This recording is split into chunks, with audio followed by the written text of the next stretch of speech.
Para 1976, o patrocínio da Copersucar estava confirmado, porém estava condicionado ao fato de que o time precisava mostrar melhores resultados. O objetivo da equipe era correr com 2 carros, porém o Wilsinho deixaria o posto de piloto. Um dos pilotos para o seu lugar seria o jovem Ingo Hoffmann, futuro maior campeão da Stock Car Brasil, que no momento apresentava bons resultados na Fórmula 3 inglesa. Para o lugar de Wilson como principal piloto, o primeiro nome a entrar na lista foi o de Emerson Fittipaldi. Salve, amigos autoclássicos! No vídeo de hoje, continuamos baseados nos anos 70, passando pela temporada de 76, a primeira de Emerson ao volante da Copersucar. Muito obrigado a todos que têm contribuído com o Pix do canal. Temos muitas novidades chegando. Vamos juntos por essa jornada. Assista esse vídeo até o final, ajuda muito o canal a crescer. Deixe o seu like, inscreva-se no canal, assista aos outros vídeos e ative o sininho para não perder nenhuma novidade. Agora, sem mais delongas, pegue um café, acomode-se na cadeira e acelere com a gente.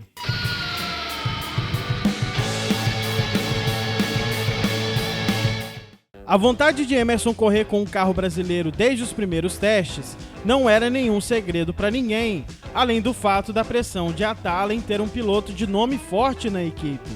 Em discussão com o presidente da Copersucar, os Fittipaldi acertaram que Emerson seria o piloto principal para 1976. Ele receberia para correr na equipe brasileira algo similar ao que ganhava na McLaren, pelo que contam alguns relatos da época. Era uma aposta arrojada de Emerson. Por um lado, mostrava que ele confiava no que seu irmão estava fazendo e tinha perspectivas positivas para o Copersucar. Por outro, era o risco de largar uma equipe vencedora no auge da carreira e ainda com chances de ser novamente campeão mundial.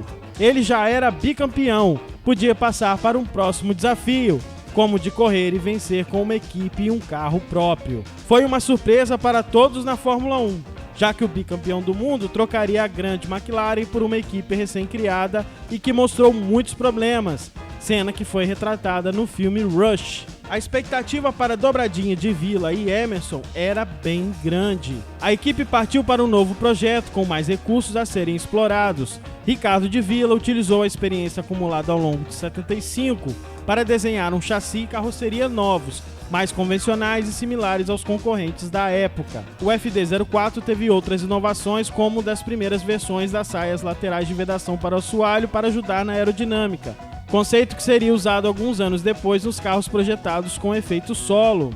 O carro nasceu com 2 opções de asa dianteira. Uma versão era a asa única avançada, como se fosse um anexo ao bico do carro. No FD01, ela era montada mais elevada, enquanto no novo carro a asa ficaria mais perto do solo, à frente do bico integrado à carroceria.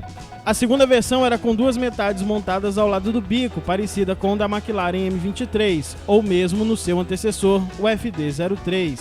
De Villa e seu time também criaram no bico do carro pequenas superfícies na frente das rodas dianteiras, que desviavam o ar para cima, para que o fluxo fosse mais suave e não se chocasse diretamente com os pneus. Era comum fazer algum tipo de cobertura que desviasse o ar das rodas dianteiras, e isto ajudava a melhorar o arrasto, uma vez que o ar passaria sobre as rodas e não iria de encontro a elas. O carro tinha uma carroceria baixa, sempre o mais baixa possível, característica notada na diferença de altura do começo do habitáculo para as laterais do bico.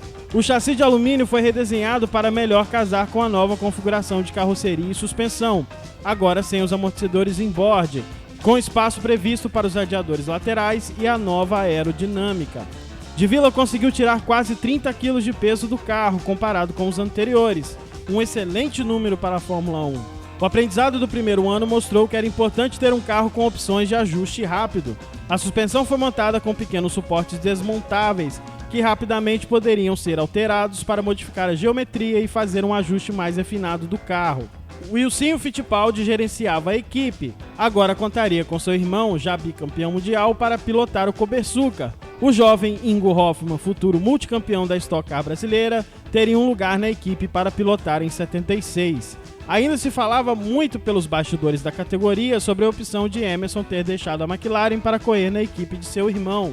Para muitos, uma grande besteira que colocaria fim na sua carreira vencedora. A imprensa nacional não colaborava, publicando notícias que atacavam tanto ele como a equipe, por conta dos resultados de 75 que não foram considerados bons. Testes em Interlagos mostraram para o time que o FD04 era promissor. Emerson conseguiu superar os tempos dos primeiros FDs em alguns segundos, chegando a bater o recorde da pista em uma das sessões de teste. Fittipaldi ficou surpreso com o equilíbrio do carro. Na época, teceu elogios aos montes. Um dos entusiastas da empreitada dos irmãos Fittipaldi era o piloto da Ferrari, o suíço Clay Regazzoni, vice-campeão mundial de 74, que também falou muito bem do carro pelos testes que acompanhou. A primeira corrida do ano de 76 seria justamente em Interlagos. O GP da Argentina daquele ano foi cancelado por discordâncias de datas com a organização da F1. Dura tarefa, a estreia de um carro novo na frente de todo o público e imprensa brasileiros, ávidos por resultados. Emerson correria com o novo FD04 de número 30 e Ingo Hoffmann largaria com o FD03 número 31. Foi a primeira vez que dois copersucas iriam alinhar para a mesma corrida.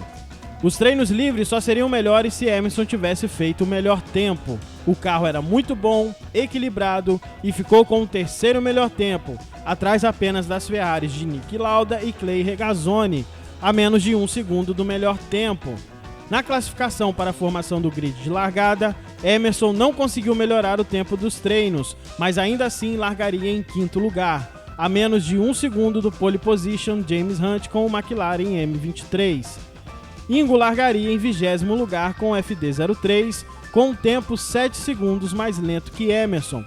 Na corrida, Emerson chegou a ficar em quarto lugar na primeira volta, mas o motor Cosworth começou a falhar e aos poucos foi perdendo posições. Foi descoberto que a causa era uma falha no sistema de injeção de combustível, pois em algumas voltas o carro andava bem, e Emerson até conseguia recuperar algumas posições, mas não adiantou muito. Os problemas voltaram e o FD04 terminou em 13º lugar. Ingo manteve-se na pista com uma corrida regular e equilibrada com o FD03. Conseguiu conquistar o 11º lugar, inesperadamente à frente de Emerson com um novo carro. A torcida comemorou mais o resultado de Ingo do que a corrida com altos e baixos de Fittipaldi. Esta seria a última corrida do FD03. Para mais 3 etapas da temporada de 76, Ingo correria com o segundo chassi do FD04 ao lado de Emerson. Na corrida seguinte, na África do Sul, apenas o FD04 de Emerson estaria inscrito. O bom desempenho em Interlagos não se repetiu e o carro largaria apenas em 21º lugar.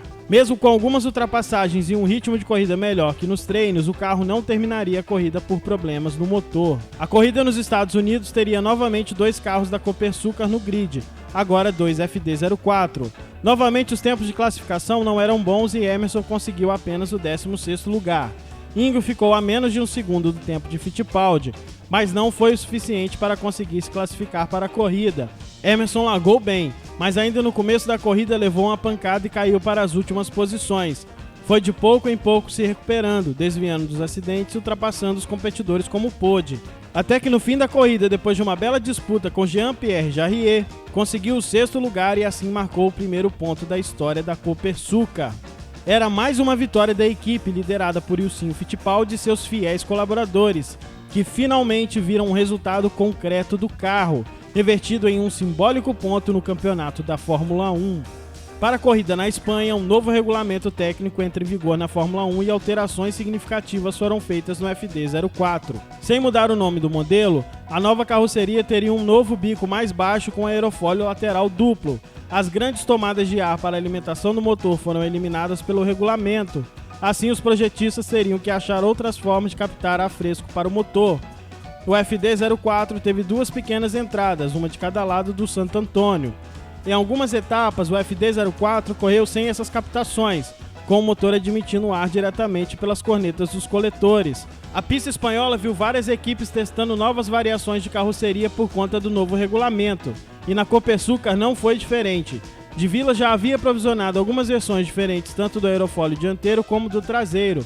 Lemir Martins escreveu em uma reportagem da época que, para não confundir as versões, deram até apelidos a cada uma delas. Só na asa traseira podia-se escolher entre Banana, o S e o Gillette. Com todas as mudanças, o FD04 ficou 10 kg mais leve.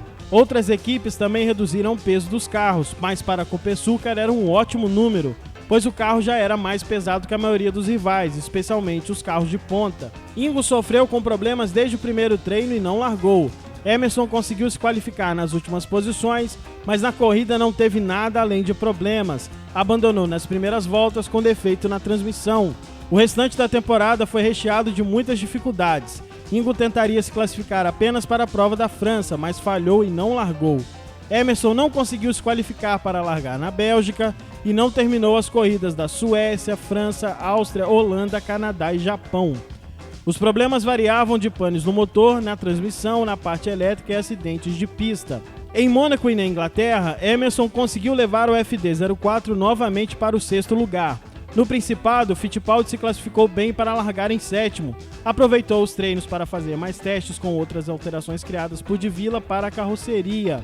Fizeram inclusive uso do clássico método das fitinhas coladas na carroceria. Elas apontavam o caminho do ar passando pelo carro, como em um túnel de vento, mas em tempo e condições reais. Na corrida, Emerson brigou bastante com os problemas do carro para superar o freio falhando e o câmbio dando sinais de que não aguentaria até o final, mas conseguiu manter-se na pista e garantir mais um ponto para a equipe. Um bom resultado depois de 2 corridas desastrosas. Na Inglaterra, depois de muita confusão com 2 largadas, Emerson largou do fim do grid, mas correu bem e cruzou a linha de chegada em 7º. Contando com a desclassificação do vencedor James Hunt, ganhou uma posição e mais um ponto no campeonato, 2 pontos em 2 corridas. Lembrando que na época, apenas os 6 primeiros pontuavam. As outras 3 corridas que o FD04 completou foram o GP da Alemanha em Nürburgring, ficando em 13º, depois um 15º lugar no GP da Itália e um 9º lugar em Watkins Glen, nos Estados Unidos. Era a 2ª temporada da Copersucar. Os 3 pontos ganhos foram um feito considerável. Até hoje há equipes que passam anos correndo sem marcar nenhum ponto. Porém, a imprensa, principalmente a não especializada, tratava os resultados da equipe com muito desdém. Durante o ano, mais um reforço para o time de desenvolvimento do Copersucar chegou. Maurice Philip foi contratado para trabalhar com De Villa como consultor técnico. De Villa sempre atuou como diretor técnico da equipe e projetista, gerenciando o time de projetos. Philip foi um dos membros do projeto do Lotus 49 e 72, este último com o qual Emerson conquistou seu primeiro título mundial. Maurice deveria seguir o desenvolvimento do FD04 na base montada na Inglaterra e De Villa investia boa parte do seu tempo na fábrica de Interlagos. O FD04 foi um carro que agradou bastante a Ricardo De Villa, talvez seu favorito na história da equipe. Mesmo tendo falhas e abandonando diversas corridas por problemas mecânicos, era um carro veloz. Ele conta que Patrick Head, projetista da Williams na época, se inspirou no FD04 para fazer o Williams FW6, um ótimo carro que deu o primeiro pódio para a história da Williams com Alan Jones ao volante. Mesmo com pequenos ganhos ao longo da temporada, o Wilson Fittipaldi precisava de resultados, uma vez que tudo gira em torno de dinheiro, e na Fórmula 1 dinheiro só aparece se o carro aparece, ou seja, sem bons resultados os patrocinadores abandonam o barco. A Copersucar ainda acreditava na equipe, mas por quanto tempo? O contrato especificava o quanto de divulgação era necessária por parte da equipe, com cifras definidas de investimento. Os interesses econômicos e políticos por trás do patrocínio poderiam mudar a qualquer momento. Os Fittipaldis teriam que continuar a implementar mudanças na equipe se quisessem continuar no jogo, e uma dessas mudanças para 77 foi a contratação de um novo projetista para o desenvolvimento do carro. Ricardo De Villa continuaria na equipe, mas não mais como principal responsável pelo projeto. Estava em negociação também a contratação de José Carlos Patti, o Moco, como piloto para a temporada seguinte. Este muito animado e elogiando bastante a equipe de Wilsinho, mas ainda com um contrato com a Brabham por mais 2 anos. Infelizmente, o Moco faleceu em 16 de março de 77 num acidente aeronáutico, perto de São Paulo, e não teve chance de guiar o Copersucar em um grande prêmio. E aí, estão curtindo conhecer os detalhes muitas vezes desconhecidos da empreitada brasileira na Fórmula 1? No próximo vídeo vamos trazer todos os detalhes da temporada de 77. Conta aqui nos comentários o que estão achando da série. Já deixou seu like? É muito importante para o canal crescer. Inclusive estamos trabalhando na forma de recompensar aqueles que estão contribuindo no nosso Pix. Eu me chamo José Júnior e não vou parar até contar a história de todos os carros que passaram pelo Brasil. Um grande abraço e até o próximo vídeo. Tchau!